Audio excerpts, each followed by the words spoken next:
नमस्ते।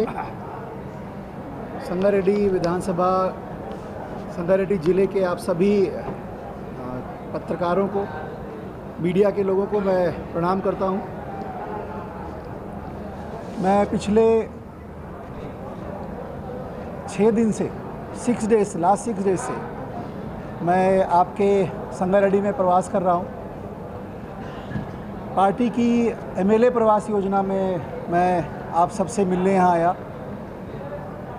और संगारेड्डी विधानसभा में जिस तरह से भारतीय जनता पार्टी के कार्यकर्ताओं में उत्साह है, उससे लगता है कि निश्चित हम संगारेड्डी विधानसभा को भारतीय जनता पार्टी के लिए जीतेंगे।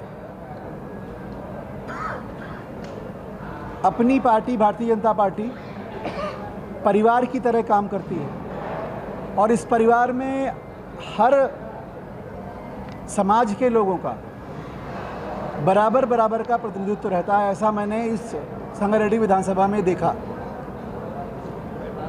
बीआरएस की सरकार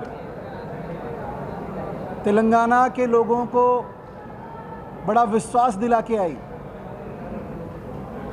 कि हम दलितों को आवाज़ देंगे, 3 एकड़ ज़मीन देंगे। बट मुझे यहाँ घूमते हुए कहीं ना डबल बेडरूम आवास दिखाई दिया, ना कोई भी ऐसा दलित बंधु मिला जिसको 3 एकड़ ज़मीन मिला हो। तो झूठे वादे किए। दूसरा एक बड़ा वादा किया कि हम इसको अच्छा तेलंगाना बनाएंगे, विकसित तेलंगाना बनाएंगे। विकसित तेलंगाना बनाने के नाम पे मुझे लगता है तेलंगाना को और पीछे लेके चले गए पिछले 5 सालों में। मैं उत्तर प्रदेश से आता हूँ। केंद्र में नरेंद्र मोदी जी की सरकार है, उत्तर प्रदेश में योगी जी की सरकार है। तो उत्तर प्रदेश में सभी गरीबों को और 2024 तक उत्तर प्रदेश में कोई ऐसा व्यक्ति नहीं रह जाएगा जिसको पक्का घर न मिल जाए। सभी घरों में नल से पानी की व्यवस्था उत्तर प्रदेश में हो रही है। और एक बड़ी योजना जो केंद्र की योजना है, मोदी जी की योजना है, हर गरीब को 5 लाख रुपए का आयुष्मान कार्ड देना, जिससे कभी कोई बीमार हो जाए तो वो सरकारी अस्पताल में भी जाके इलाज करा सकता है, प्राइवेट अस्पताल में भी जाके अपना ट्रीटमेंट करा सकता है। उस ट्रीटमेंट का पैसा केंद्र सरकार पे करती है। लेकिन यहाँ तेलंगाना के गरीब लोगों को वो सुविधा उपलब्ध नहीं है। वैसे ही जब वैक्सीन लगा तो पूरे देश भर में नरेंद्र मोदी जी ने सबको वैक्सीन लगाया। तो केंद्र की सरकार पूरे देश में कहीं भी भेदभाव नहीं करती, लेकिन तेलंगाना की सरकार केंद्र की अच्छी योजनाएं लोगों तक ना आ पाएं, लोगों का भला ना हो, ऐसे सारे काम बीआरएस की सरकार करती है। वो करते क्या है? वो केवल और केवल अपने परिवार का भला कैसे हो जाए, उनका बेटी, उनका बेटा, उनका रिश्तेदार कैसे अच्छा पैसा कमा ले, कैसे अच्छा जीवन जिए, इस बात की कल्पना करते हैं। लेकिन आपके बेटे, तेलंगाना के सामान्य व्यक्ति का बेटा, वो कैसे आगे बढ़े इसकी चिंता नहीं करते। अनएम्प्लॉयमेंट आज टॉप पे है।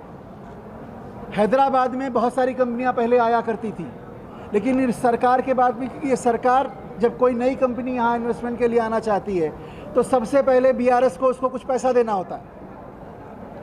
और अन्य प्रदेशों में जैसे मोदी जी ने शुरू किया कि सब जगह इंडस्ट्री आए, इंडस्ट्री को फैसिलिटेट किया, तो अन्य प्रदेशों में इंडस्ट्री जा रही, तेलंगाना में इंडस्ट्री नहीं आ रही।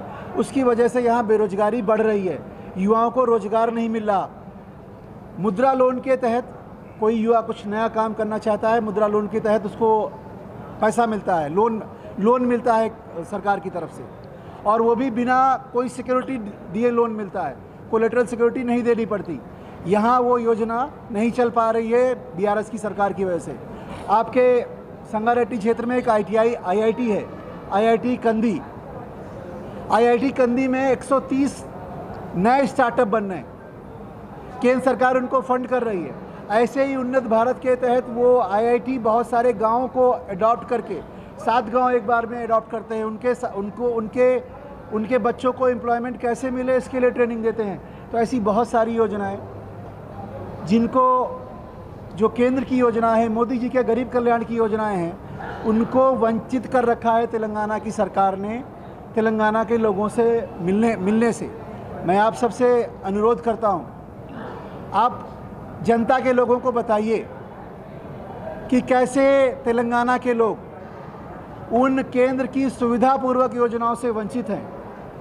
हर केंद्र सरकार, प्रधानमंत्री मोदी जी चाहते हैं हर गरीब को घर मिल जाए, कोई गरीब बीमार हो तो उसको इलाज मिल जाए, आपके घर तक पहुंचने की सड़क अच्छी हो, ग्राम सभा अपने क्षेत्र में काम कर सके, उसके लिए भी केंद्र से पैसा आता है। वो पैसा भी तेलंगाना सरकार अलग अलग योजनाओं में ले जाती है। हर किसान को किसान सम्मान निधि मिलती है। उसके साथ साथ जब किसान इम्प्लीमेंट खरीदता है, कोई अपना इम्प्लीमेंट खरीदता है जो एग्रीकल्चर से रिलेटेड इम्प्लीमेंट होते हैं, तो उन पर सब्सिडी मिलती है किसान को 50% से लेकर 90% तक सब्सिडी बहुत विभिन्न इम्प्लीमेंट्स में मिलती है। फर्टिलाइज़र में DAP और यूरिया में सब्सिडी केंद्र सरकार 2000 रुपये से लेकर 2500 रुपये तक की सब्सिडी देती है। तो ये सारी योजनाएं आपके प्रतिष्ठित चैनलों के माध्यम से लोगों तक पहुँचे। मैं इतना ही कहना चाहूँगा, अपने इस प्रवास के दौरान मैंने जो अनुभव किया है, तेलंगाना को BRS की सरकार बहुत पीछे लेके गई है। तेलंगाना की उन्नति के लिए, तेलंगाना के लोगों के विकास के लिए आप सब लोगों तक केंद्र के विज़न को ले जाइए। लोगों ने मन बना रखा है भारतीय जनता पार्टी को वोट देने के लिए, और भारतीय जनता पार्टी के कार्यकर्ता आज की सभा में हर बूथ से यहाँ लोग आए हुए, हर बूथ से लोग आ रहे हैं और हर बूथ पे भारतीय जनता पार्टी धीरे धीरे मजबूत हो रही है। तो निश्चित ही तेलंगाना में हम सरकार बनाएंगे और संगारेड्डी विधानसभा को जीतेंगे। आप सबका बहुत बहुत धन्यवाद। चीज़ें होती हैं, बहुत सारे ऐसे डोमेन होते हैं जो केंद्र और प्रदेश के दोनों के कॉन्करेंट लिस्ट में आते हैं संविधान में। जो हमारा संविधान है उसमें कॉन्करेंट लिस्ट में आते हैं। तो केंद्र जहाँ जहाँ घोटाले हो रहे हैं उनकी जांच हो रही है, और जांच में जो भी दोषी पाया जाएगा उस पर कार्रवाई होगी। और तेलंगाना की सरकार केवल 3 बातों पे काम कर रही है। एक तो वो परिवारवाद कर रहे हैं, परिवारवाद समझ रहे हैं, अब डायनेस्टी पॉलिटिक्स। दूसरा भ्रष्टाचार, करप्शन, हर स्कीम में करप्शन। आपका भगीरथी योजना 30 हज़ार करोड़ से 1 लाख करोड़ से ऊपर पहुंच जाती। सड़कों में सड़कें रुकती नहीं, वहाँ भ्रष्टाचार। अस्पतालों में इलाज नहीं मिलता, वहाँ भ्रष्टाचार। युवाओं को रोजगार नहीं मिलता, वहाँ भ्रष्टाचार। और उसके बाद वोटों को डाइवर्ट करने के लिए तुष्टीकरण की राजनीति होती है। तुष्टीकरण किया तो 3 प्रमुख बातें, परिवारवाद, भ्रष्टाचार और तुष्टीकरण, 3 की राजनीति में BRS पूरी तरह से अपना काम कर रही है। भारतीय जनता पार्टी की सरकार गरीब आदमी के लिए, सामान्य आदमी के लिए, लोगों का जीवन कैसे आसान हो जाए उसके लिए काम कर रही है। ठीक है।